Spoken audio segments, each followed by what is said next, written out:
we've got a monotonous lark making a different call. Listen to this.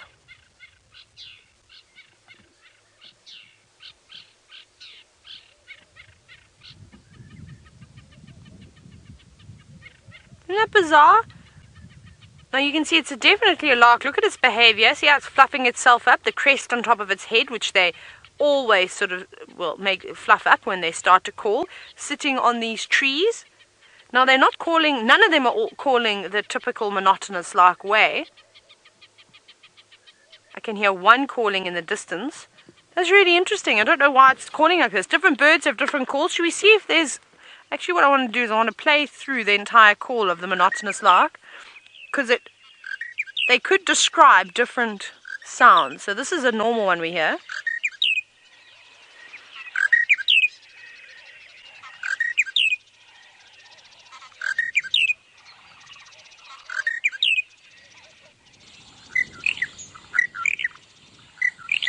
This is another call. I just want to have a look through the pipits though. No. Right, let me quickly go to the pipits. Let's have a look here. P for pipit. I just want to have a quick look.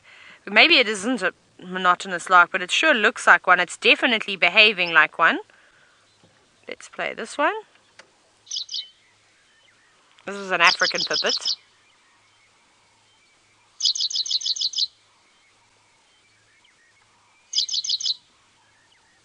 It wasn't making that sound. Let's try... Wasn't it playing... Let's try playing backed.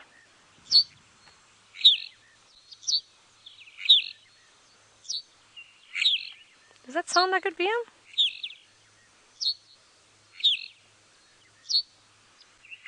No. That was really interesting to hear it do that call, but behaving exactly like a monotonous lark. Look very much like a monotonous lark, but not calling like one. Really, really interesting. Okay, well that's new. Here's one that's calling. Where are you? I can hear you. No, you just got to find it. Where is it sitting? Oh, there it is. On that little acacia. Ah, it's just flying. It might land just in front of the road, below us. There they are. You've got one. There we go.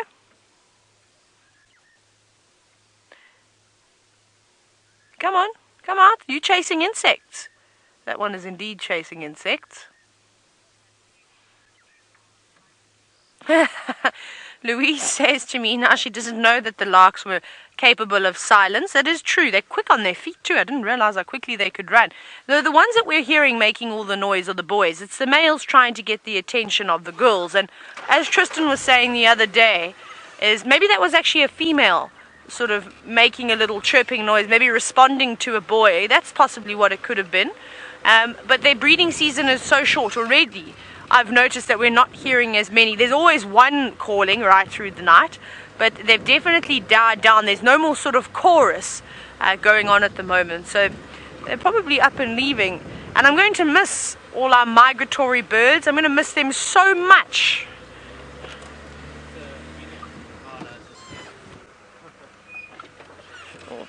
So VM thought he saw a chameleon on the road, but it was not a chameleon. It was something that was chameleon-like.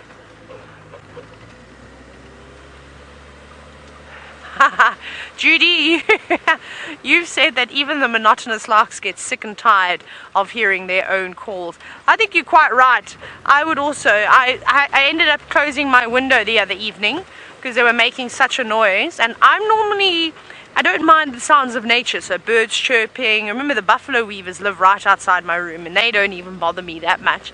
But that sound of the monotonous lark, well, I don't sleep very much as is. And they, my goodness, they definitely kept me up. So my window stays closed until they decide to go home.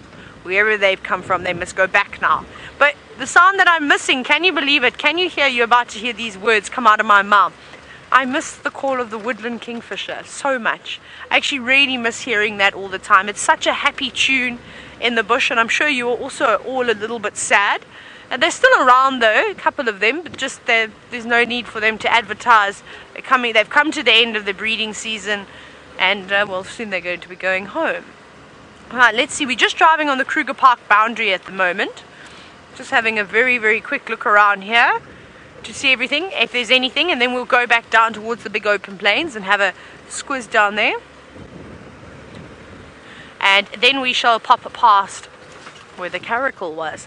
James seems to have left the Birmingham boys now. He's on his way back to Djuma. Let's join him for his journey. Well, not so much on the way back to Djuma as at Djuma. Welcome back, everybody, to Djuma. We've come down here in the hopes that maybe we'll find some leopard tracks. We did have brief reports of the Birmingham boy, the missing Birmingham boy, and the missing Styx Pride off near the quarry on the airstrip. We went and had a look there, but we didn't find them. And I suspect we didn't find them because the grass is so very long around there. Oh, right. Sorry, I was fiddling with something and never mind. Let's just carry on. We're going to turn up towards Rebecca's Road and see what's going on there. Because, I don't know, shadow maybe come across there. Who knows? Ah, well, Michael, what a very good idea. Let's go and do that. You say, are we going to check the hyena den? I think we should do precisely that. I had forgotten, of course. It's been so long since we've had a den on the reserve. I think we'll do exactly that. Go and see what's happening there. Now, the last time, David and I were just talking about when the last time we saw Karula was, and of course the last person to see Karula was Taylor, and that was on, would have been Monday 2 weeks ago. Yes, so this Monday it will be 2 weeks back. And that was the last time we saw her. Mel, you were asking for an update, that's it. We haven't heard reports of her to the south. We know that the cubs are on Little Gowrie. I suspect Karula is there too, unless she could easily have crossed on here and be hunting somewhere around here. Who knows? The grass is so long that it's very difficult to see her, of course, and of course she's been crossing up and down over the main road at the south there, the one that we were just on, and there's so many vehicles that go up and down there.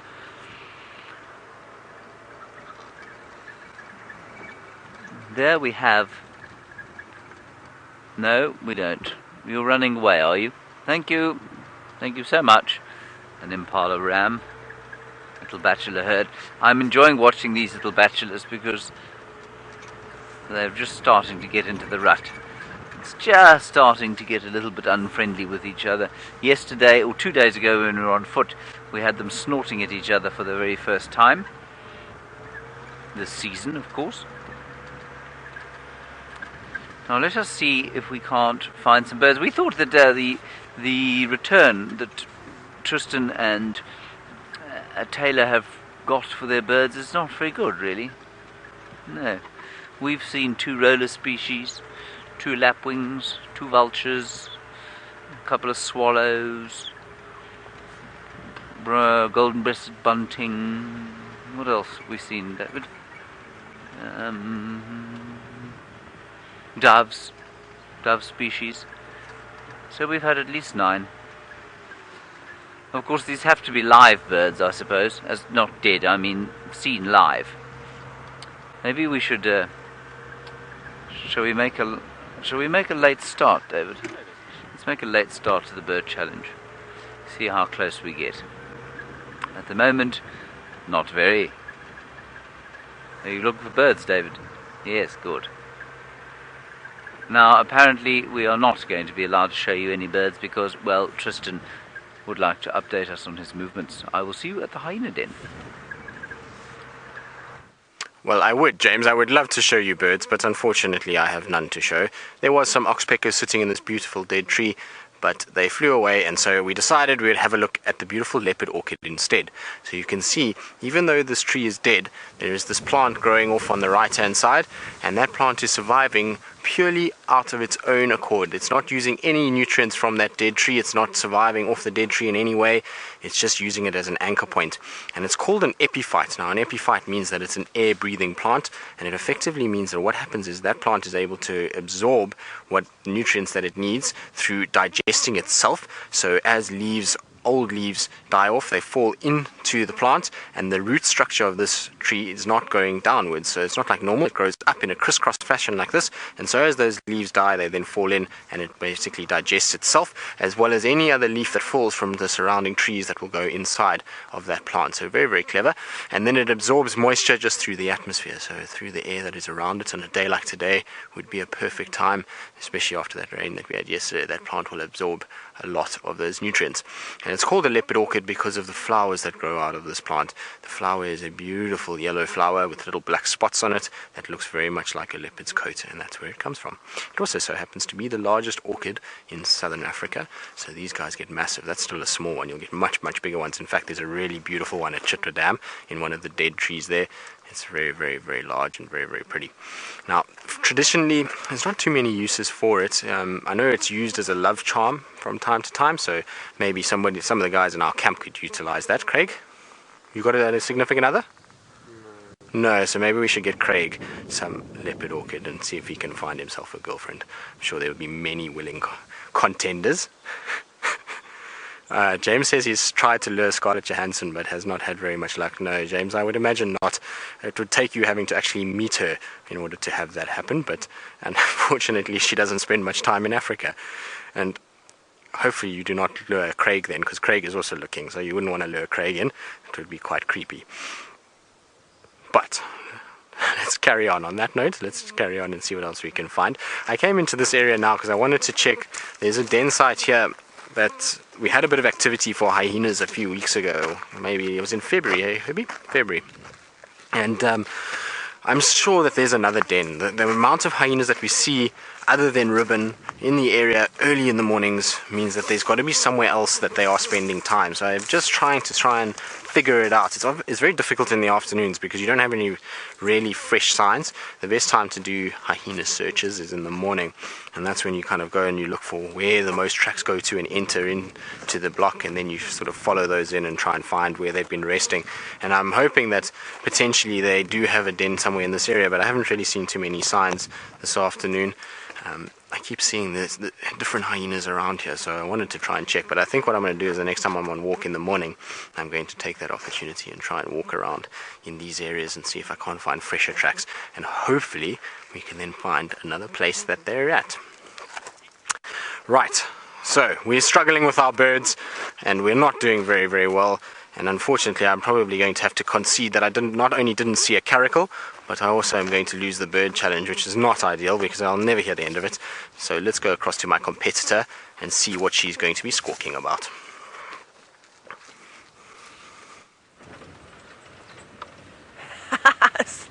Squawking, very funny, Tristan. Well, we've just been followed at the moment by white-winged widow birds. They're everywhere, soaring above us, soaring next to us. I think it's the boys chasing the girls around, the girls chasing the boys around. I actually don't even know anymore. There's so many of them, which is quite nice. But I'm looking for new birds, and every time I see a red-backed shrike and I dare glance at it with my eyes, it flies away. So I'm just going to have blinkers on now, and VM's just going to have to turn the camera very quickly to show you them. But I don't know, I haven't really seen actually too much variety of birds today. It's the same birds over and over. We've got laughing doves coming out of our ears. And then again, the white-winged widow birds are everywhere around here. I did see one blue waxbill very, very quickly, but they're an absolute mission to try and get on camera, unless they're down in the grass, feeding on the grass seeds. That sometimes makes it a little bit easier. But also, again, we haven't been seeing too many of them around, just a couple. So potentially in an area like this, we could see many birds. Obviously you can see birds that sort of favor the grassland, and then also some of the thickets. There's nice spots, so you could see robins around here, you could see chugras, you could see the buntings, we could see anything actually. Raptors perched on top of some of these smaller shrubs. What was that? Oh no, it was the tree. VM and I gave ourselves a fright now. We drove over a branch, it rustled in the grass, we thought caracal! because that's all we've got on our mind at the moment. Now, Gail, you're wondering if I can find you a starling. Maybe we'll try. We'll try our best and see how it goes. Louise, I don't know what you just tried to say to me. I didn't understand that. Oh, Dale. Okay, no, sorry, not Gail, Dale. My apologies. You're a boy. You're a man. But the way Louise tried to pronounce your name into my ear the second time, obviously because realizing that I'd made a mistake was interesting. I didn't quite understand what Louise was trying to say. Let's have a quick squiz around here. Maybe we can get the hornbills, the red-billed hornbills. I haven't seen any yet this afternoon. Hang on. Ah, the buntings are too quick. Cinnamon-breasted buntings again and laughing doves. Just all the directions. As soon as they see the car. And the problem is because there's a little bit of grass on the ground every now and then too. Here we go. There's one. It's just flown up ahead. Keep your eyes on there. What I'm going to do, there's another one. Oh, I think that counts because it flew across the screen. There it is. Gotcha! Cinnamon-breasted bunting, the bird we've been chasing all afternoon. Well done, VM. There's a pair of them here, and let's listen to its beautiful song.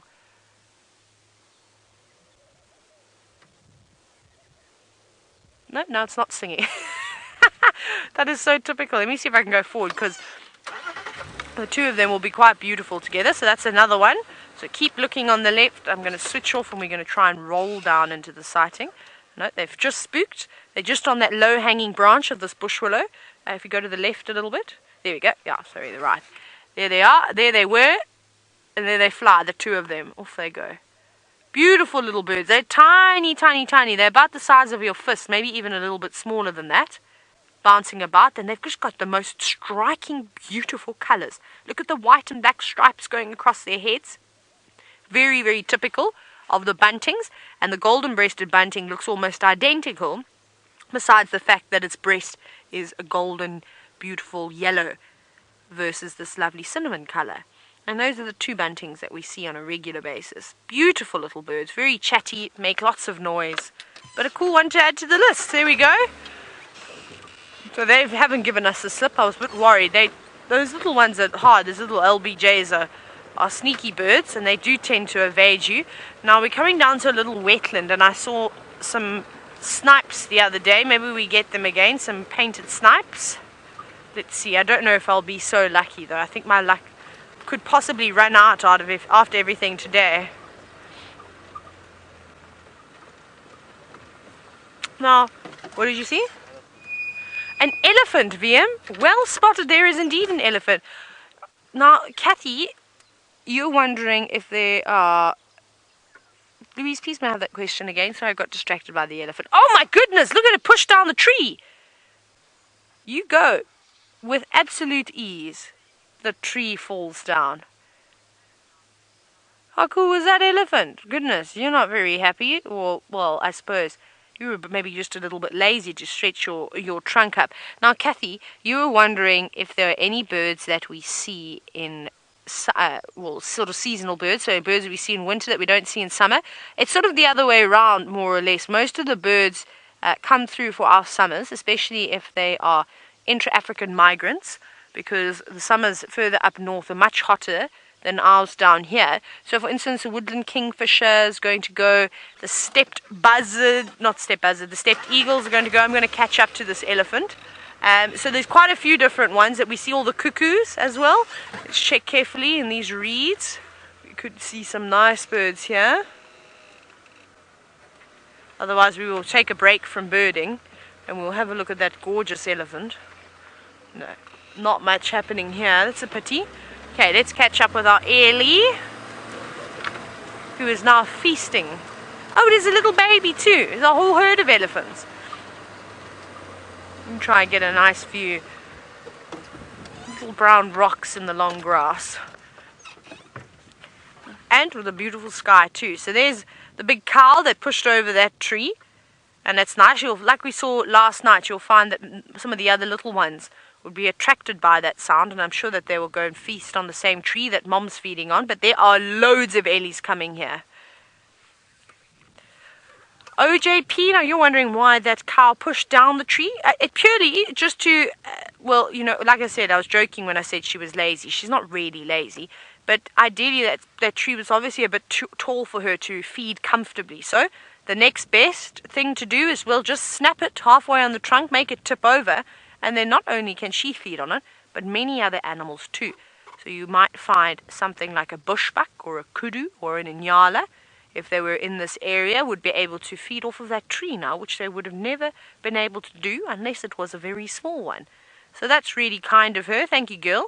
And again, I don't think elephants are particularly destructive.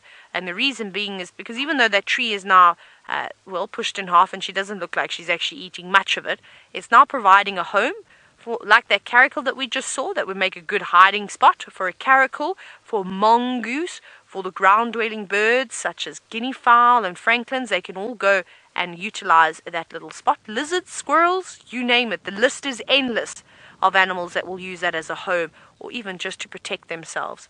I'm trying to work out which way this elephant herd is going because there's a number of them. They're on Mana though. So I don't know if they've come from this way. But elephants, it's always difficult to judge which direction they're going in because they chop and change constantly. But a lovely herd nonetheless with the beautiful dark skies in the background. It's actually a very, very pretty scene out here this afternoon. Now I can't see any teeny tiny little babies. I'm scanning at the moment. Oh, there we go, VM.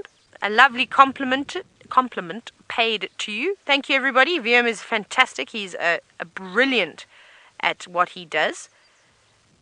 I mean, I don't know many people that could keep up with a flock of white-winged widow birds like he can, and even just with spotting the caracal and spotting the various other animals. He really is an asset to the guiding team too. You won't believe how often all the cameramen do actually spot things. That extra meter above us, sort of where they're sitting, definitely helps see. So it really is an advantage. But there we go, the dark, ominous clouds in the distance. I'm really sad though, because at first it looked like these elephants were going to come towards us. Now they've all turned their bums to us and moved further back into the thicker stuff. So maybe we should go and search for a different herd, because I think as the sun starts to set, you can see not much light, but a couple of rays of sunshine coming through, which is a miracle. And of course we've got a bird challenge to keep up with. Ellies, I'm very sad that you're not coming this way. That's a pity. Right, we'll keep searching for elephants, birds, caracals, servals, you know, you name it, pangolin. If there's one around, that'd be great to see. But let's go across to Tristan, who is following in my footsteps and finding spiders. I am indeed, Taylor. After your this morning's drive and my failure to find all things feathered, I've turned to the arachnids and found a beautiful, beautiful golden orb-web spider. Now this female is exquisite. She's got the most vibrant colors and a really vibrant colored web. Her whole web is, as the name suggests, golden coloration. She's also, oh look at that, she's made a kill. So we had a fly that just landed and she's grabbed it straight away. Isn't that amazing? So you can see she's now injecting that venom and she's going to try and get as much venom into it as possible, and then she'll start to spin a web around it. Well, that was perfect timing. So it seems maybe our luck has changed and it was worth sitting with the spider. That's absolutely incredible. Now you see how she's getting the fangs in there? So she's got those massive fangs and then those little... Oh, that's amazing. Like I say, what perfect timing. And I'm sure it serves that fly right, because I would imagine it was coming to bite me, which is not very, very pleasant. So if it's landed in that web and it was going to bite me, then it serves you right, little fly. But that was amazing. Did you see how fast she was onto that? As soon as that vibration hit the web, she was in there straight away and injecting that venom and subduing that prey. So once she's satisfied that she's injected enough venom, you're going to find that she'll start to spin that silk and she'll wrap it up, much like what we see with all of these going up here. So this is all different prey items that she's had, and those are exoskeletons of the prey that she's fed on. But now what she's done is she's basically spun those into the web to show predators or show anybody else that there is a web here and not to disturb it. Sorry, my girl, I've just touched a web by mistake. So to do exactly the opposite of what I've just done, so that they don't walk into here and destroy the web. So it's called a stabilimentum. Now, garden orb web spiders use a silk to do that, whereas these golden orb webs, they use the prey victims that they've had and their exoskeletons to sew them into their web to show that their web is here. But isn't that amazing? I'm waiting for her to try and start wrapping that little fly in silk and putting it onto the web. What they do is they'll often, once they've injected venom, they wrap the little fly and then they stick it onto the web and they wait for that venom to act, because what happens with the venom is it basically breaks down everything inside that fly and turns it into a mush. And that mush is then basically drunk by this little spider, or big spider should I say. She then will basically drink whatever is inside there, which is really quite cool. So I'm sure she's just making sure that there's enough venom in there to be able to do that.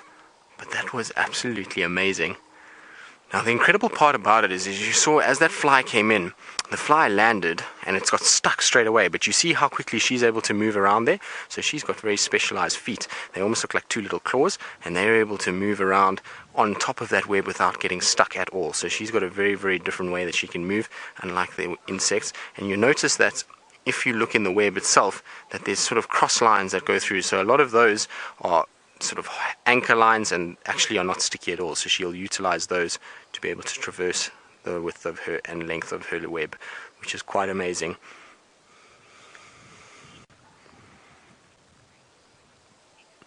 Cedar, no, I'm not afraid of spiders. I actually quite like them. They're really, really interesting. I just don't really want to be bitten by a lot of them. We have some in this area called brown widows and black widows, and they've got a really nasty bite that can leave a really bad wound. Whereas something like this golden orb web, had it not had its kill and it was moving around, I would have no problem to touch it and pick it up and let it crawl around on my hand. But ultimately, we don't really want to touch these animals. We want to leave them and let them go along with their life and do their own thing. So in a situation like this, you can see I'm standing right behind it, so we can really observe and get very close to it without me disturbing this spider at all. But I'm not scared of them, no. They fascinate me and the way that they move around. Lara, you want to know how big the spider is. Now, it spun this very intricate web, so I'm trying to find a way to get my hand through without disturbing the web itself so that you can see. There we go, there's my hand in relation, or my fingers in relation to the spider. So it's about, with the legs stretched out, would be about the size of my palm. The actual body is not very big, but it's got very long legs. So it is quite a large spider. I'm trying to not disturb the web or break it in any way. Oh, there we go. So just try and keep my hands out of there. But what is quite interesting is actually if you come up to the top here, you'll see there's a couple of other spiders up here. So we've got a really small spider, and those are often called dewdrop spiders. This particular one is not showing at all, but if the sun hits them right, they have a silvery abdomen that looks just like a drop of dew, and they're little kleptomaniacs. So with this spider, once she's injected her venom into this fly, and it then moves off up the web and goes and rests again and takes it easy while that venom acts, this little dewdrop spider will come all the way down and it moves to where that prey item is, and it starts to feed off them and takes little bits out of it. And it can do that because of its size. It's so small that it actually doesn't trigger the vibrations on the web, and so that doesn't then get noticed, and it can quickly get in and out without being detected. Isn't that incredible? So there's a little sort of thief that lives on these webs. Now, from the really, really small and tiny, we're going to go across to James, who's got the really, really big and large. I thought he was referring to me as really small and tiny for a second there, but I'm glad he isn't. We're sitting here with a herd of elephants, and they have made quite a mess all the way up this road, so I'm very pleased that we found them. They laid a very large bread crumb trail for us to follow, and they are now feeding, interestingly, I think, on the trees. Listen. One seemed to be pushing a tree over. Anyway, here they are, and they're very peaceful, and the elephants, I think, have become tremendously relaxed over the last little while, and I think that's largely on account of the fact that there's so much more to eat. And I think we had that little stage at the end of the drought where, look, they certainly didn't become dangerous at all, but they were certainly much less tolerant of us. They didn't quite like having us around in the same way that they do now. So I think that's quite interesting. Not sure how many there are. I think about 8 of them.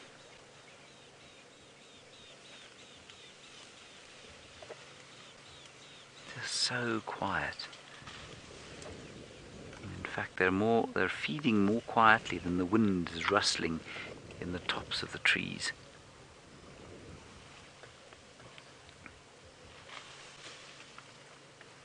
Very pleasant Saturday afternoon diversion. Now, I'm going to come back to these ones, but what I want to do is just go around the corner, because I think we're going to get a lovely view of one of them down through this little floodplain.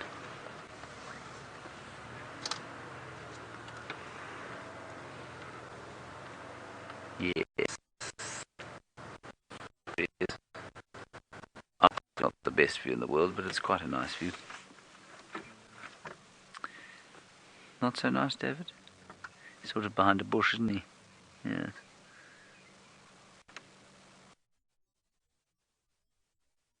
Thank you very much, Louise. Very artistic. I think so too. You know, we had movie night last night, everybody, and well, let me tell you, the first movie that David selected for us started brilliantly. It was fast-paced, it cooked along, and then people started speaking Portuguese, which people in Brazil want to do. Unfortunately, nobody here speaks Portuguese, and there were no subtitles, so that movie had to be turned off.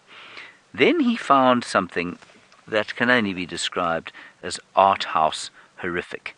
It was some sort of morbid Irish drama, and the pictures looked much like the ones you're looking at now.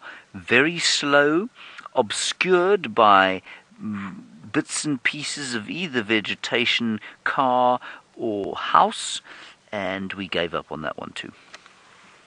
And then I fell asleep. So that was just reminded me of the artiness of that film, the artiness of the shot that I made David take, which of course serves him right for picking two films that were unwatchable. That's okay, David. Do better next time. Let's go back to that one over there.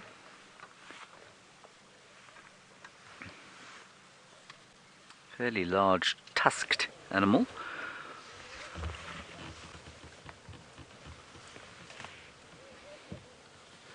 And behind us, this is not the best view. Hang on, let me see if I can't just move slightly.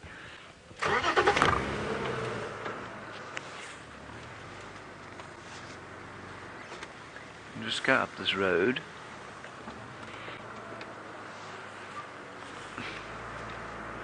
Starting to get a little bit dark now, but it stayed light much longer than we thought it would. We've actually got blue sky up above our heads.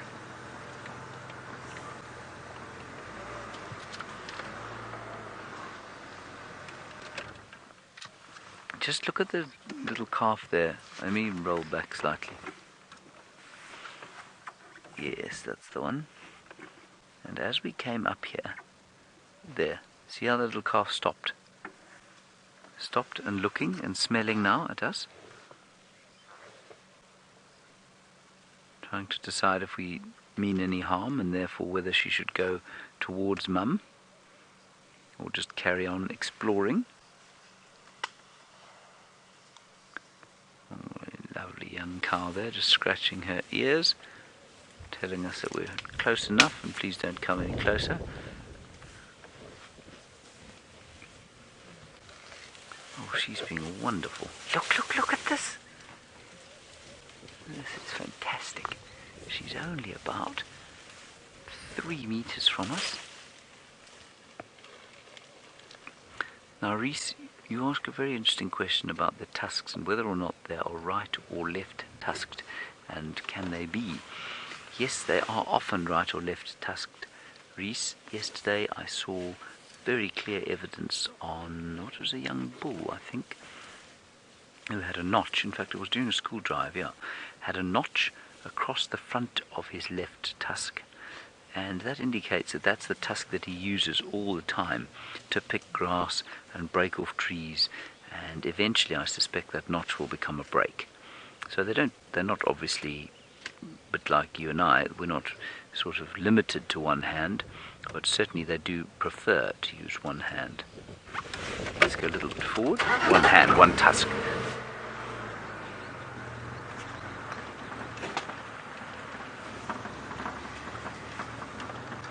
I'm just keeping an eye on the ones on the right as well, of course, because we don't want to make them feel uncomfortably separated from the rest.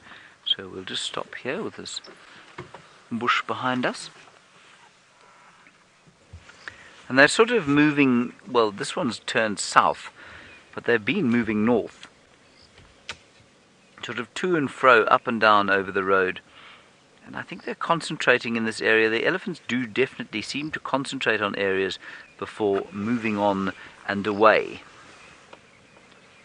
And letting, those areas sort of recover from their attentions. Now, whether they do that intentionally or not, I think is, well, I'm fairly certain they don't. But it is quite interesting how they sort of impose self-regulate their grazing to different areas. But I think it's largely based on the amount of, oh, that's beautiful, David. Largely based on the amount of forage that there is. That's really quite pretty. Yes. Shall we sneak forward again?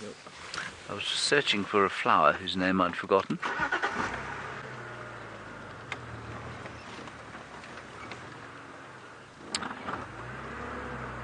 Yeah, OJP, it certainly can be. You say, is it dangerous to park a car between two sets of elephants, separating them? It can be, and certainly it was one of the things that when I first started guiding, because at the time the elephants really weren't very relaxed. So if you have an elephant on the left, you look, if you had parked in the middle of them by mistake, then you would reverse out and let them sort of come together if they wanted to. These days, it's not so much a rule. You don't want to split them up if they're...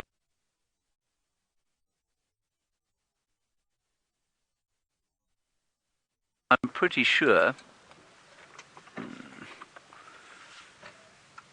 Sorry about that, everyone. I'm pretty sure that this sort of mother and calf, her that we've been watching, but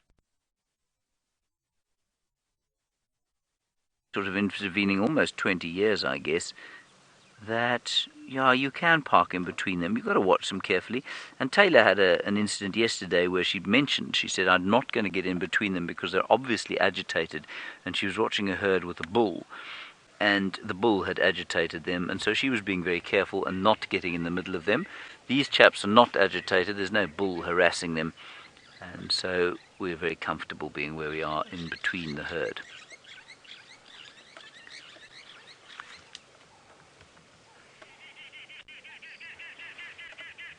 Alright, we've got very little signal, so we're going to have to leave these elephants, but Tristan would like to say you.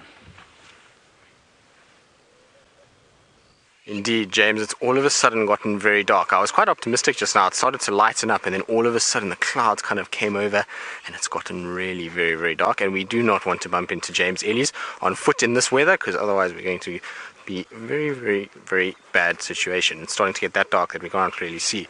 But we'll have one more bird for the day, just so that we don't be absolute losers. We've got the crowned lapwings sitting in the middle of the road that are very upset that we are approaching towards them, so they're not going to be too happy that we're around, and that's why they're squawking like that. But I will have to admit that Taylor absolutely punished us today. She has won by a long way. Not only did she beat us in the birds, but she also managed to get a caracal, which was absolutely amazing. So I'm very, very jealous, but also happy for her. It's one of those sightings that, as a guide, you want to be jealous, but you're also happy for the person that gets to see them because of how special it is to see something like that. And in my time in the Sabi Sands, I've seen many pangolins, many aardvarks, but never a caracal, so she's very, very lucky, which is very cool. Now, like I say, we're going to make our way home. It's gotten very, very dark, so from myself, Herbie and Craig, we're just going to say goodbye. We're going to go across to Taylor and see what her plans are for the rest of the evening.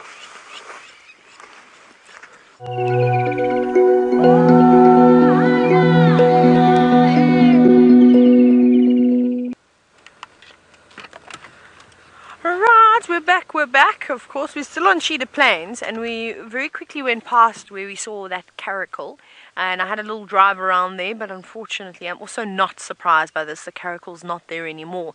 However, I'm going to pass the location that we spotted that caracal on to Tristan, to James, to Brent, to Jamie when they come back to work, and of course to Byron. So whoever comes to Cheetah Plains, we must definitely have a little stop and have a look around here.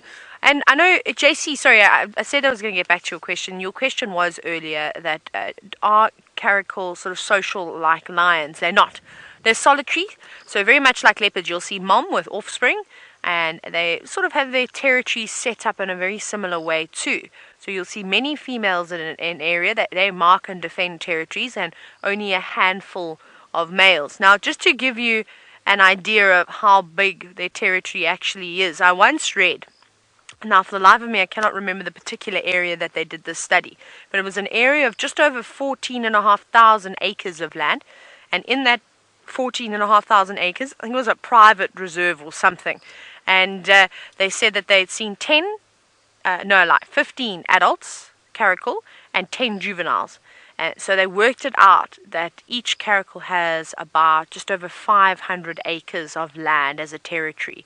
So crazy, right? Don't you think? Such a small cat traversing on such a big area is quite phenomenal. So the chances of you actually seeing a caracal is really quite slim, and I'm sure it's very similar to that of servals as well, and well, most of the smaller cats. It was like that with African wildcat we saw quite regularly down in the southern sector of the Sabi Sand. I think I saw at least 6 individuals on a regular basis. Actually, they were so calm. There was one that was particularly relaxed around Earth Lodge, that didn't mind. You could get within 30-40 meters away from this from the vehicles, and it would happily carry on and hunt. And I'd have similar experiences like that in the Eastern Cape with the caracal. A little bit further away though, but if you come in slowly, you could put the spotlight on them and actually watch them hunt in the plains down below. And did the same thing with serval, which was really, really quite cool. So hopefully, as we of course carry on coming to, I think it's going to be now very popular after that sighting, and hopefully we'll get a better sighting too. But what I'd like to do is I'd actually like to start heading back towards Djuma. There's not much else happening here on Cheetah Plains at the moment. Oh, big bug that flew past. We're also about to hit some very dodgy signal. We're right at the helicopter pad. We're only about 20 meters from the helipad. And I know James hasn't got any signal, so I suppose we'll just have to wait before we can go anywhere. So if you've got any more questions about the caracal, please send them through. Now's the time. Now, Connor, you're wondering when the last time that I saw a caracal was? Whew, if I have to think about it, we're in 2017. I think it was about 3 years ago. 2014 could have been the last time that I saw a caracal. I think my last sighting actually was mom and kittens, which was quite amazing. Also, same thing, came around the corner on an open plain, very similar to like what you see on Cheetah Plains, with a couple of lots of acacia karus, so the sweet thorn acacias growing around there, and they were sitting underneath one of those shrubs. It was an early morning safari, and she came darting out, but she ran out onto the road. She showed her kittens. She ran down the road again. My guests definitely got pictures. I just kept driving very slowly just so we could keep a view, and then she darted off into an acacia thicket and we left her alone. But I've had many sightings of caracal. Like I said, the Eastern Cape is incredible. Like, it might not be great for leopard sightings, and of course to see the various lion prides and cheetah and things that come into this area is amazing. But for smaller game, for porcupine, for aardvark, for aardwolf, for brown hyena, blue duiker, things like that, it's really special. And then of course serval and caracal are plentiful down there. Well, that's just the experience that I've had now working in so many different places. I thought that it would get better, and I now realize how special it is down there. So I definitely can't wait to get back down to the Eastern Cape again to have a look at some of those smaller things. It really is beautiful down there. James has got better signal. He's on his way to Buffelshoek Dam. I hope he finds some wonderful things to show you. Well, I hope so too, Taylor. I hope so too, fervently from the bottom of my heart. Well, there's some hippopotami. That's something. If you have just joined us, my name is James Henry, and we'd love to hear from you. #SafariLive. This is a particularly important time of the night to be hearing from you because, well, it's night time, and that makes it very difficult for us to find things. And so, so a bit of chat is always good. There is a grey heron. Where? Exactly.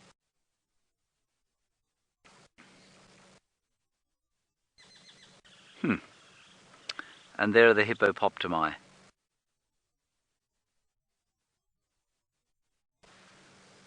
Right, let's have a little bit of a listen for the next 20 seconds and see what night sounds we can hear.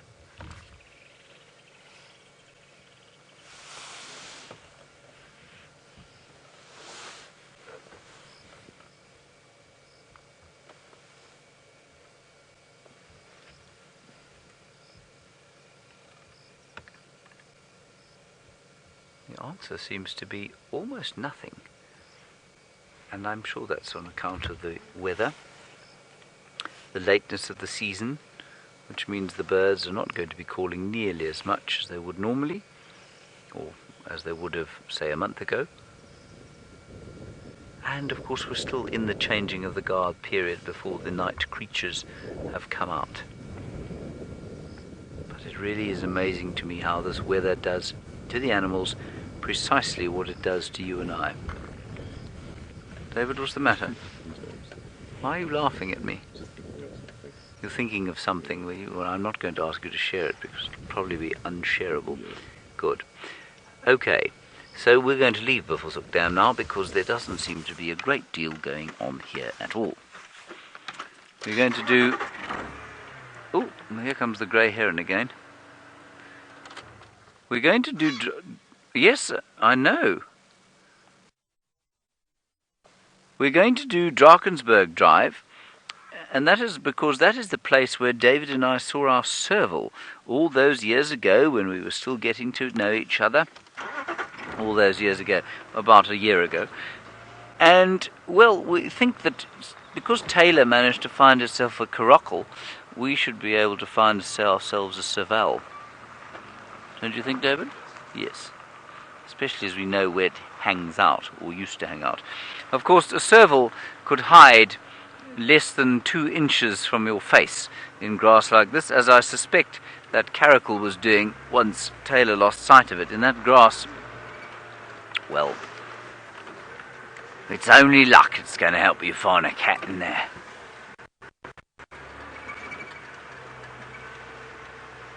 Now, we have a comment from the worst Twitter handle in the world, of the worst ever, driving over leopards. That is not a nice Twitter handle, you must change it forthwith. Driving over leopards, really?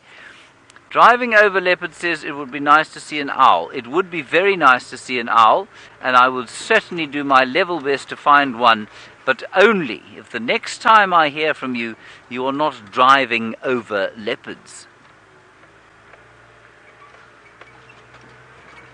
Perish the thought. We did find an owl, of course, that had been driven over the other day. Maybe you should be driven over owl instead. Ooh, Taylor's got a hissing snake. My first puff adder. This is the best day ever. It's not a particularly big puff adder. It actually looks like it could be a male, just because he's quite robust. And it doesn't look like he's moving very fast with, well, his movement today. He's just sort of crawling around the ground, and off he goes. So with puff adder, the males are short and stubby, whereas the females tend to be slightly longer, and they can actually get quite big. Oh my goodness, Eggsy, you've never seen a puff adder. So Eggsy, of course, aka Zander, is the editor. He's sitting in final control watching, and this is the first time he's ever seen one. Very cool, Eggsy, so that's awesome. They're one of my favorite snakes. Let's see if we can get another view of it, Liam. What I'll do is I'll pull up next to it. They're really quite lovely. Again, we used to see many in the Eastern Cape, but we used to see really big ones. I've seen, look at this. I don't know, can you get that, VM? Is it too close? Oh, wow, look how cool this is. This is fantastic. It's not a particularly old puff adder either. And they are lovely snakes. So a big adult can get to about 1 meter or so 3 feet. Somewhere around there. Actually, let me put this light on it. That might be a little bit better. How's that? Yes. And they move, well, it's moving off into the grass now in search of something to eat. And they're amazing snakes. Now, fortunately, they have a bad reputation in South Africa for being aggressive. And I dispute this 150%. Every experience I've ever had with a puff adder has not been an aggressive one. They are very much relaxed. I've almost stood on one, kid you not, earphones in, went for a run, came back, was drinking water, walked back to my room, was not looking where I put my feet because I thought I'm so close to my room. And I looked down, something made me look down, and as I looked down at my foot, about half a ruler's length away, there was a puff adder frozen with fear. And you can, and yeah, it didn't do anything. It just sat there, and I moved out of the way. It took 2 steps back, and then it carried on with its day, and didn't bother me. I've seen many on walks. The problem with them is, those, as you've seen, they don't really run away. Well, not run away, but slink away like the other snakes tend to do when they are spotted. They've got a sort of a chilled attitude, if you will, and they are so camouflaged. They sit curled up in the ground that if you stand on one, if the same thing would happen if you stand on a dog's tail, what is it going to do? It's going to turn around, it's going to bite you. And that's what the problem is. And I think out of all the snakes in South Africa, I think the puff adder causes the most hospital trips. Now, not necessarily life-threatening. They've got a cytotoxin to their venom. So as long as you get to a hospital, and your doctor will tell you to keep it clean, keep the wound clean, because it causes necrosis, so rotting of the flesh, which is not great, and muscle. So you'll probably lose quite a large chunk, and you'll have a severe scar. But as long as you don't get a secondary infection, that's the killer, then you'll actually be all right. And, well, you have a couple of scars and a good story to tell afterwards around the fire with a couple of beers, I'm sure. And is it coming back? Okay, let me get the spotlight. Oh, you're going infrared snake. Okay, we're going to try infrared snake. Here we go. That is so cool. Look at this. There it is. You can see its tongue go down a bit, Via. You're on it. There it is. Oh, my goodness. This is absolutely amazing. See how it's sticking its tongue out? So they've got the most amazing sense of smell, if you will. So they're using their tongue as a sense organ, and they're able to pick up also with their body any vibrations that are coming about, and it will hopefully be on the trail of a rodent of some sort, a bushveld gerbil, many different things it will be feeding on, frogs and mice. But this is amazing that it's come back. I honestly thought that was the end of that sighting. But to have the snake in infrared is something quite special. The biggest one I've ever seen, and I have a photo to back this story, was a massive female. She was the length of the road. So as you know, these 2 tracks, so from one tire to the other tire, the track in the sand, she was a bit longer than that. It was quite amazing. I was actually quite shocked. I even called other vehicles into the sighting to come and have a look, because I reckon she was the largest puff adder I'd ever seen. But beautiful though. And they'll keep moving around like this until they pick up on a fresh scent of an animal. Actually looks like there could be some rodent dung just above it where that ant was moving. There's those little black things. I wonder if that's not rodent dung. And in and amongst this grass, I'm telling you now, we don't see it, but there will be lots and lots and lots of little goodies for the snake to snatch up. Now, if you are afraid of snakes, I do apologize, but this is really one not to be afraid of. Don't let that stigma that's attached to puff adders worry you. They really, really are amazing snakes, and only if you stand on them will they bite you. And if you've ever heard a warning sound of a puff adder, it sounds like heavy breathing, but a bit more intimidating than just heavy breathing. But they'll curl up in a nice tight ball and then sit in a coil like that, and that's how they will often wait. They ambush predators, though they will actively seek out their prey too. And I can sort of understand why they have got that stigma attached to them, is of course from all the people that they bite once they've been stood on.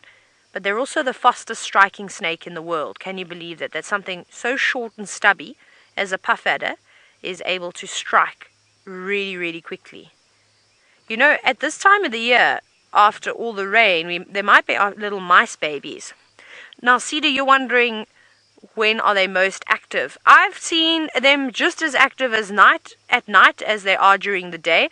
Obviously, again, during the day, it's a bit more difficult for them because there's a lot of raptors that are out and about. Mongoose as well will feed on snakes. They will catch puff adders, so there's a bit more of a risk. But I've definitely seen them in the later afternoons coming out to get the last of the sun. And actually, I've seen more puff adders on cool, overcast days like today than I have on really, really hot days, which is quite bizarre. But I suppose they do get quite chilly, and the roads obviously hold the heat, so it's a nice spot to come out for them to sit on the roads.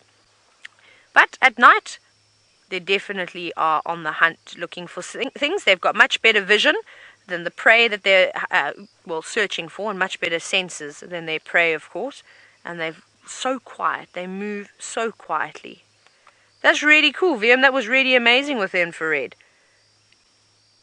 And there it's gone. Look at that. You can't see it anymore. Disappeared into the long grass now. How great was that?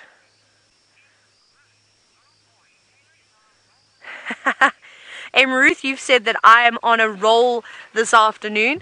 I feel like it. It's a bizarre feeling. I haven't had a drive sort of like this for a very long time, and again, it's not necessarily the infrared is still on. It's not necessarily the bigger things that we're seeing. We're not seeing the leopards, we're not seeing the lions. James obviously had a phenomenal sighting with the Birmingham boys and the zebra lurking in the distance, and of course the sticks I think were there too, and we're just seeing all the small things, and this is what is so much fun. And once you've come on one safari and you've been on two and you've been on three, your fourth and your fifth safari, it's great. It's a nice little tick to tick the box and have a leopard up in a tree or a lion on a kill. It's also not complete. Now we have completed the safari. I've done a sneeze. I have to sneeze at least once every time I come out on drive. But once you've sort of lost the thrill of seeing the big things, and I love seeing leopards and lions and elephants, but you've seen, I love it, and I get more excited about seeing a snake on the road or seeing a carrack or something that I haven't seen for 3 years. Any other of the small things, servals, you name it, frogs, I love that to bits. And we're going to keep on going, and hopefully our luck continues. Who knows what else we may see? Maybe an owl, maybe a thick knee catching a scorpion of some sort. But let's go back across to Djuma with James and see if he's found anything that comes out at night. No, we have not found anything that comes out at night. Taylor has taken all of the luck with her today. She has done a remarkable job finding caracal, snake. What else has she found? White-winged widows.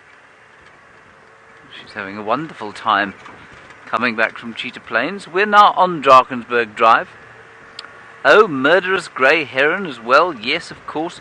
We have found, well, we found a bronze-winged courser or two as we've been driving along here. We've attached the infrared light for all the plethora of mammals we're likely to see. So maybe we'll be very lucky through here. And I thought that perhaps Taylor and I should have a competition as to who could make the best bronze-winged courser call. I think that's an excellent idea. I will initially play you the original, and then hopefully we will see one, and then I shall attempt it myself. Here we go. Now don't do this at home, everybody. Of course, you have to be very skilled to use your telephone while driving.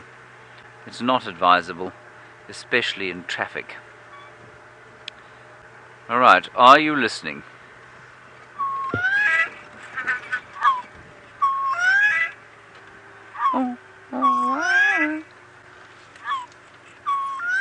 Okay, here we go.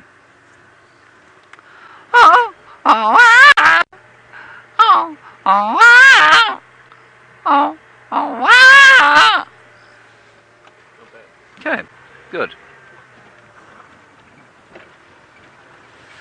Tristan apparently thinks I sound like a sick hardy-dar, as does Louise. Louise, please would you give me your rendition of that call over the radio?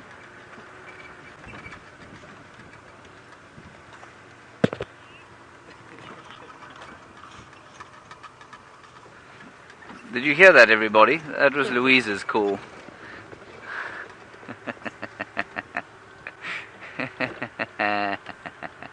No, not on open comms. I just put my earpiece to the microphone.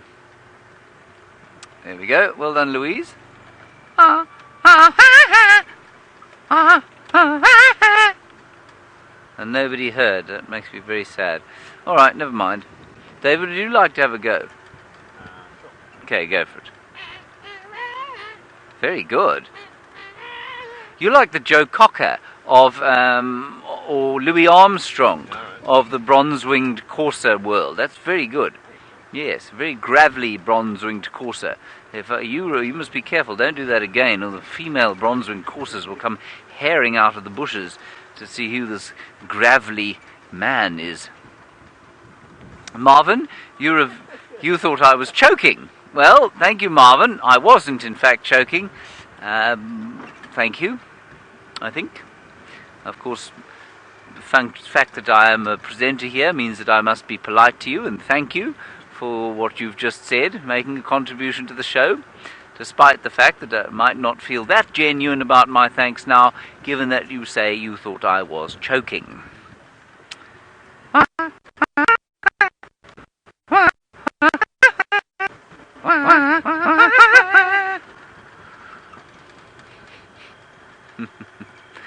I think Taylor's going to do a spectacular rendition.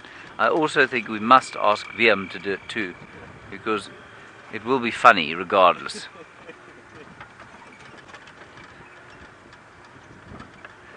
Our plan from here, as you know, as much as it exists, is to head down. Now we're on. This is exactly where we saw the serval, David. So I'm afraid we do need to look very carefully around here. And then we're going to go to Leadwood Drive, where the last place we saw Karula was.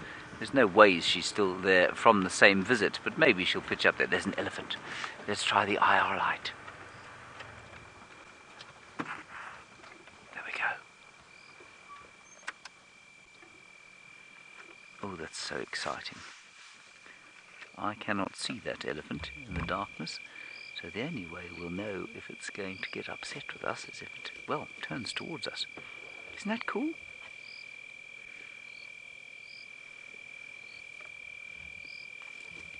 Now, if you have just joined us, the reason we use these infrared lights is because we don't watch diurnal animals at night with a blinding white spotlight. For the same reason that you wouldn't want a blinding white spotlight in your eyes, the diurnal animals don't want them either. And so, well, nor do the nocturnal ones, so we avoid shining directly into their eyes as well if we can. But we don't want to blind the diurnal ones because, of course, they are vulnerable to predators. Well, that's not the case with elephants, but they don't like lights. So we've switched the infrared light on. I cannot see that elephant with my naked eye. I'm seeing exactly, all I can see of the elephant is exactly what you can see. And so we've got a red light or an infrared light mounted on top of the camera. And if we go to the right hand side there you can see, keep going right, should be in there, nose, yeah, just to the left, in there somewhere. Now, just in that thicket there, you can just see the movement there. And maybe you can also hear the delightful sound of elephant flatulence. Excellent. Beautiful little one.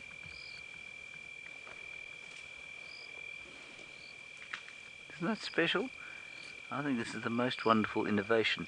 Now, we've tried it before. We've mounted sort of lights at various parts of the car, but Willem Doornbraak, who is a great genius of technology, mounted this thing over the last few days on top of the camera, and that's just made a huge difference. Cedar, you say, can elephants see the IR light? I think a bit like us. If they look directly towards it, they'll see a very dim red. That's all you can see. It just looks like a sort of dim coal in the background. So I imagine if they looked there, then they probably could see it, but not, you know, not in a way that would that they'd be vaguely affected by.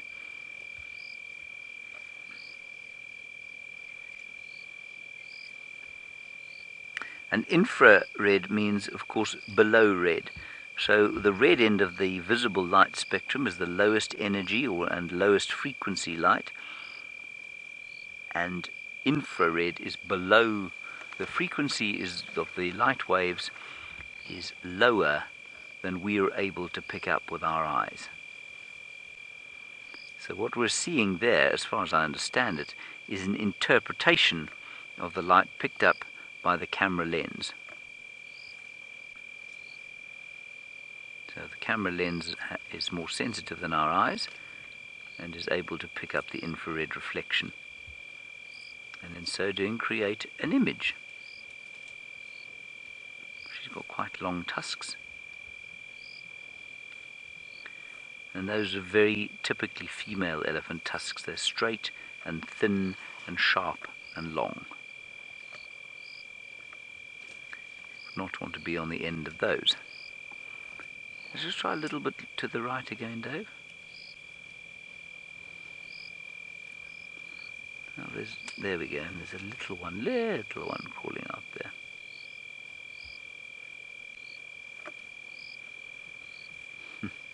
So that's why the picture isn't red. It's because that's, you know, it's a sort of interpretation from the camera.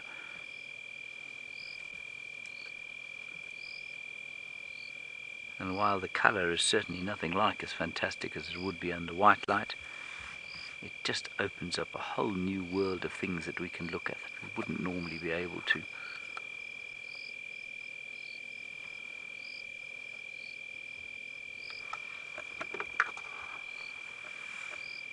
And you can see they're totally unaffected by us.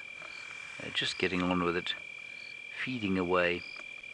Again, because there is so much to eat, there's a much less or far lower stress level than there had been during the droughts. Reese, yes, of course. You say, well, how about using a thermal camera? Well, when we went to the Mara in September last year, we did use a thermal camera. But the thermal cameras that are available commercially are in a very low resolution, and it's quite difficult to broadcast directly off them. But they do work. They're fantastic, and when we go back to the Mara, we'll be sort of upscaling our thermal cameras, and then it really is quite an astounding picture that you get from the thermal, because you can see all the little things that you wouldn't see with an infrared light. So we'll go with a full suite of infrared, of thermal, and of white light.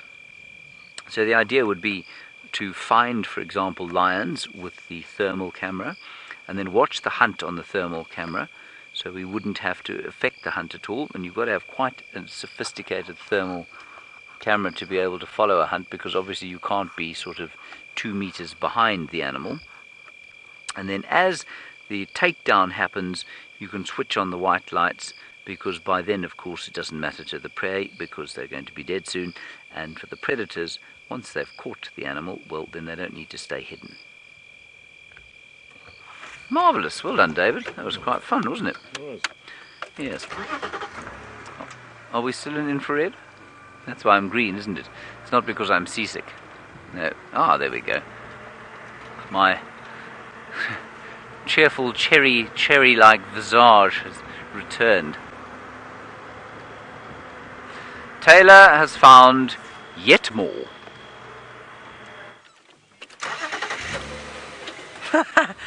We had a centipede, but it decided that it didn't like the lights very much, so it disappeared off into the long grass. I don't blame it, especially with all the bronze wing coursers and thickneys that are out and about. And well, speaking of coursers, I suppose I should do my best attempt.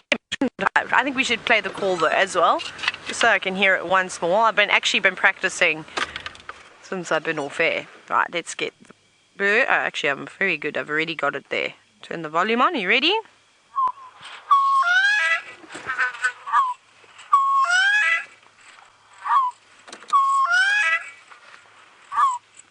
Right. Are you ready? This is so embarrassing, James.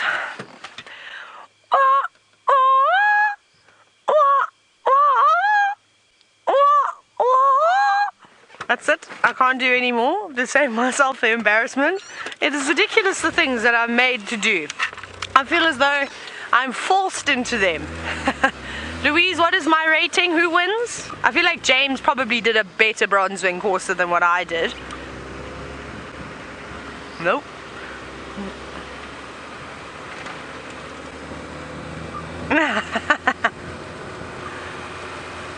Wait.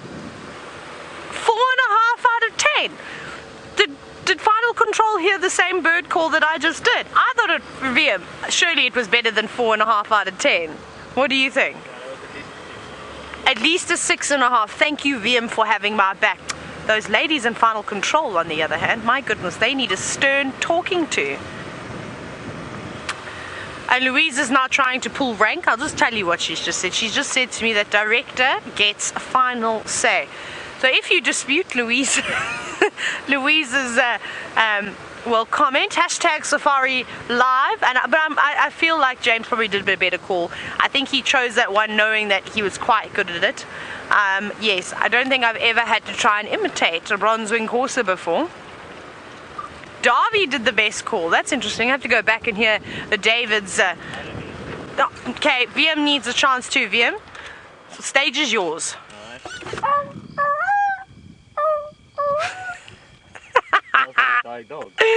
VM says it sounds like a dying dog. My goodness.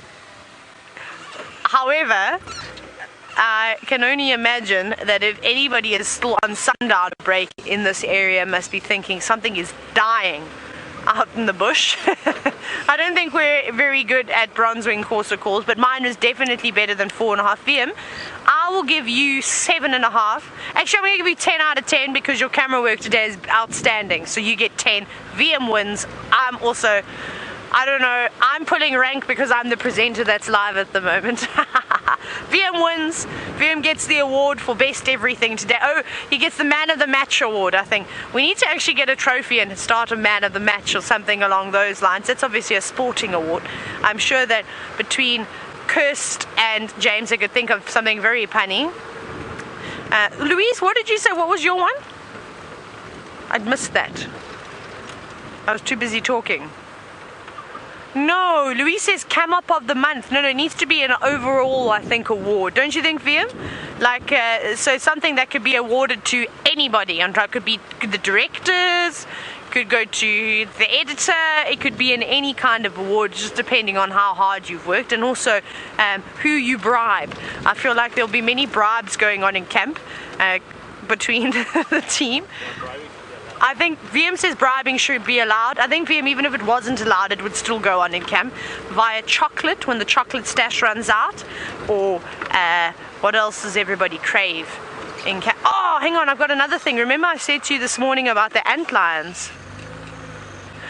There we go. Now I hope it sits still. There's a antlion that's flying on the ground, and remember this morning I was telling you and I was saying that I wanted to show you how sort of, well, evil they look. Come back down to the ground. Now it's on the grass.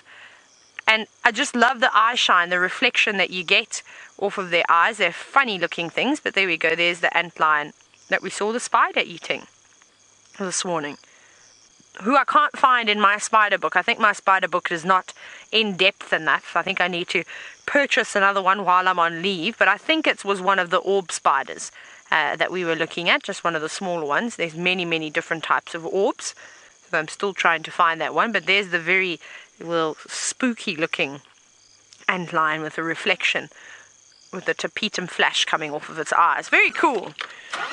Where's the bush baby? Where's the bush baby to eat that? Oh, we did see a bush baby as well. By the way, we saw one on Chitwa very quickly though. Hang on there. I'm trying to work out what's going on. There's a car in front that's pulled over for us. Oh my goodness, no one ever pulls over for me. This is really the best day ever. We're going to try and go through the Mulwati very quickly. I'm going to send you back across to James to see if he's having any luck with any bush babies.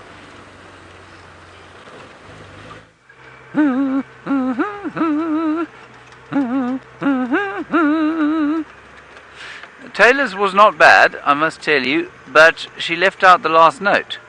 She just went and a kind of, I think she went, that's what I heard, but we didn't get the at the end, so there was no,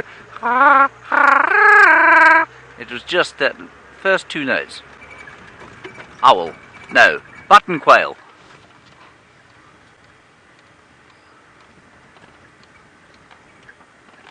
We got it. We got the button quail. I'm now going to take the light off it, sorry, because it's not very nice to keep the light on a diurnal bird, but we haven't seen a currican button quail.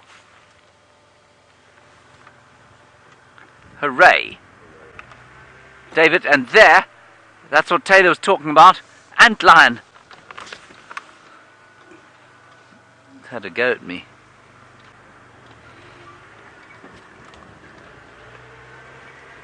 They do look quite evil at night indeed.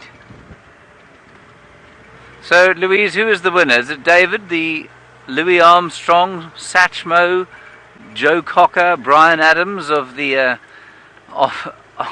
of the Bronzewing Courser world? Is it me, the dead Hardy-Dar, or the dying Hardy-Dar? Taylor left out a note, so she can't be even considered. And what about Wiem? What was he like? Or did he refuse? Wiem sounded like a wounded puppy. Okay, right. So I am the winner with choking Hardy-Dar. Excellent. Well, apparently... Oh, David is the winner. Oh.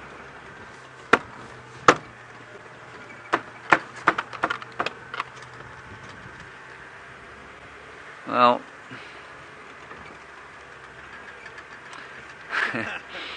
Louise is, shall we say, quite sassy on the radio today. She's been full of the joys of this cool day. I can deal with one day of cool like this, and then I want sun again, because otherwise I start to get depressed. And then, nobody wants that. Nobody wants me to come on drive with a long lip. And apparently Connor says we must expect another day like this as well. Somehow our engineer has become a meteorologist as well. Overnight. Well done, Connor. Remarkable feat. What he has become is a quite fine guitarist over the last 2 weeks or so. He's got that sort of slightly obsessive personality. I think he's been playing a Nirvana song, same 4 chords for the last 4 weeks, and he's got them down pat. What was the first one he played? Incubus or something.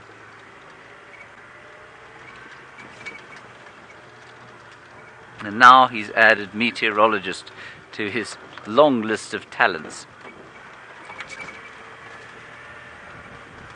which include drone pilot. When is he going to fly the drone again? Shouldn't we start flying the drone? Help us find some animals. Karula, for example. Right, we've got more elephant tracks here, lots of them. Perhaps we will see more infrared elephants. Should be wonderful. I wonder where you all think Karula's gone. Some of you seem to have a sixth sense when it comes to the leopards, and perhaps you can tell us where you think she's gone. Little Gari, Torchwood, Bithelshoek. Maybe she's had enough of being a mother and she's just left the kids. I'm sure no harm has come to her. Well, I mean, I truly hope no harm has come to her. That would be dreadful. Especially if we never knew. In fact, no. I think I'd rather not know.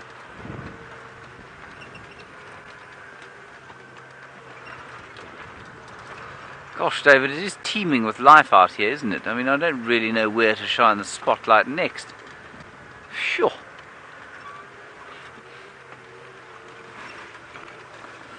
I think we'll head across to Taylor now and see if she's had any more luck than I have.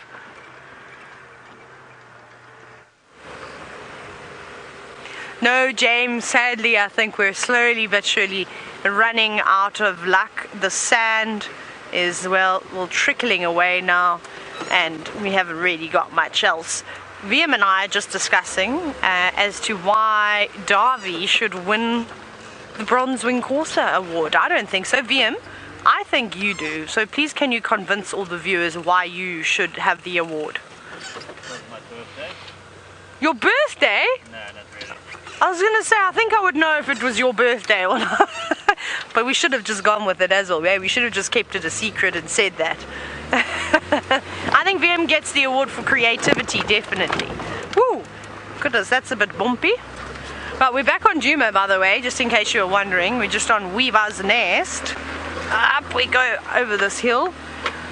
And I don't think we're going to get swimming elephants tonight. I haven't really seen too many elephants yet, but I am on the lookout for everything else other than elephants at the moment. Or bush babies, perhaps, or a chameleon. Chameleons, I found the best spot for chameleons to be here on from Weaver's Nest all the way down to Philemon's Dip. Oh, Matt, you've said that you think the winner should be the first person that finds the chameleon. James, did you hear that? Competition on. I'm racing towards Philemon's Dip as we speak. We're not far. Oh, the overall winner of Drive. I agree. Wah! Stick in the road from the elephant. Right, let's find a chameleon. VM, do you think we're going to find one first? I think so. VM says he's not sure. His confidence in me is obviously now fading, but that's fine. I'll prove you wrong, VM. I'll find you a chameleon just for you, and we shall call it VMK. But like I said, the other day we had so many chameleons in Philemon's Dip, so I think that's the place to go. And we will be there shortly. We're not too far away. With all this sort of denser area between Gowrie, Main, past Pangolin track, through the dip, all the way to Quarantine. It's very, very much thick here. And there's lots of nice little shrubs, overhanging branches that the chameleons prefer to sit on. And I think we've got a good chance. But I know what's going to happen. Louise is going to say, link James chameleon, and then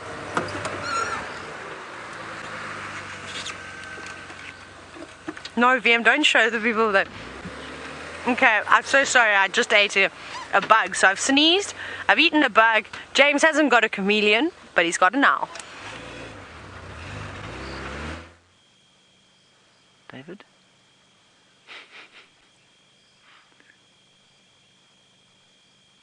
Louise, how long do you think this thing's going to sit here?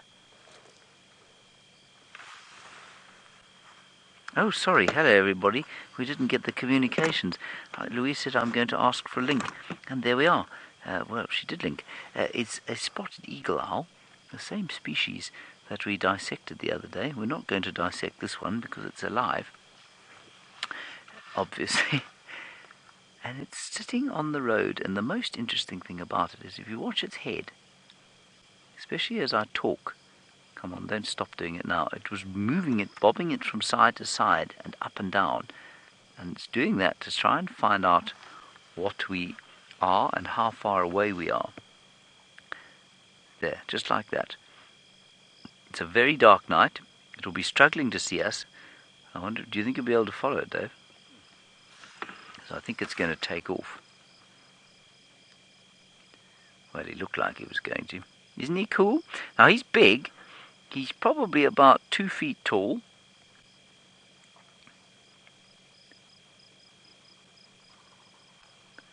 Ooh, and you know what? That fluttering of wings you heard was not his. Those wings were the wings of a dove that saw him take off. So obviously the dove's eyes are really not bad at all. That's impressive. Good, so that was really nice way to sort of, even if that's our last sighting, that'll be a really good way to finish. Beautiful. The spotted eagle owl, our second largest owl species here.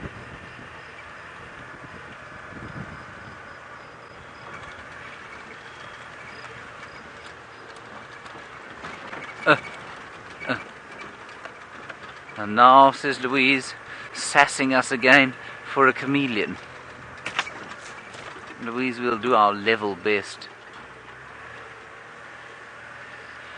You feel my apology to you for the lack of a link was insufficient. David, did you hear Louise say you're live, you're live?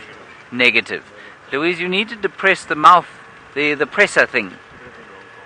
Yeah, maybe she told Taylor she was live, or Tristan. Did Tristan suddenly start speaking behind you? I think Tristan started speaking behind you. Did he start narrating the sighting? Did you get confused by that? We just nearly ran over a bunny. Ah, good evening. Hello. How are you? Would you like to be seen in infrared? I think you would. Are you ready, David? Yeah. 1, 2, 3, go.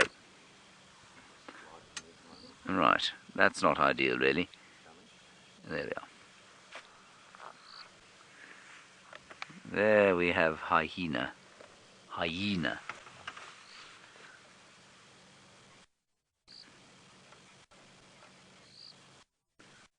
Oh, wonderful. smelling the air, heading southeast into the wind. Perhaps she has smelt herself a carcass. Let's keep going. Now you can leave it on infrared. Shall we see if we can't follow her? Or can we not? Oh, I just can't look back. No, I won't look back. I won't look back. Who turned to a pillar of salt when he looked back?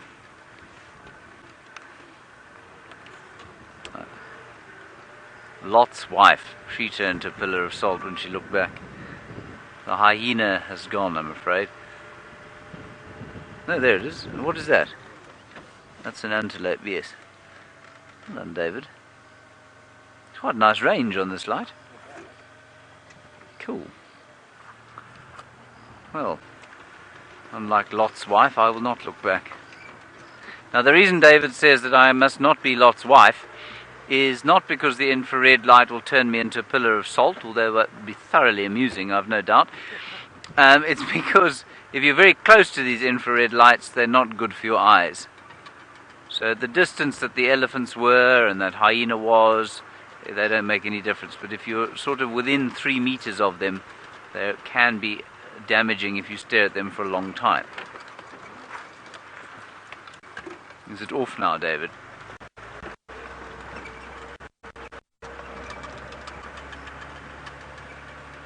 I suspect... Alright, well I think we're going to lose signal here. Let's head across to Taylor.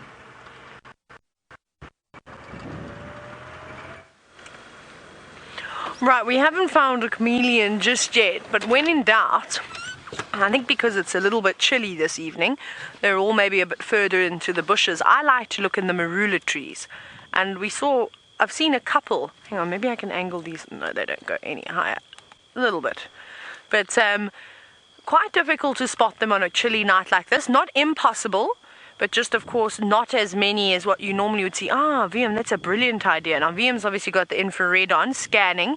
And I don't know what a chameleon would look like under infrared light, but I'm just looking with my spotlight, so hopefully we'll find one, and then I'll be able to point it out to VM, and then we can take a closer look.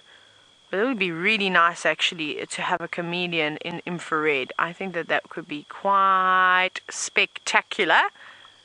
Sure, so we've gone from seeing chameleons, more than one chameleon every single drive, to it being the hardest thing to find, apparently. Okay, it doesn't look like there's any in this tree. Let's keep trying. We've got a couple of small shrubs along the way. I'm just going to dim the light on the left, as I'm not uncertain. There's impala there. Oh, where I was going with uncertain. That was a bizarre word to jump up in my vocabulary. Bush willow, where are the chameleons? They like to live in you. Please be one. Not anything. Oh my goodness, now I don't know where to look anymore. Oh, there's impala. There's the impala that I was telling you about. You have a look at them. I'm going to keep scanning in the trees, because I like a good competition. What happens, though, if none of us find a chameleon? Who wins then? Hey, impala, would you like to comment? Nope. And, of course, there's no lights at all on these impala. It's just the infrared that you can see reflecting against their eyes, but this light doesn't affect them at all. Not even the smallest amount. They're still looking in complete darkness, and so are we. It is very, very dark out here. It's lovely. Having a good old scratch. Look at them. They're everywhere, though. They haven't quite sat down just yet either. Still getting ready for the night, but you can definitely see that there is a fair amount of wind out and about. Now, I hope for tomorrow morning, for the sunrise safari, that our dear friend, the injured zebra, makes a return. I think she's just gone off to try and find the rest of the herd.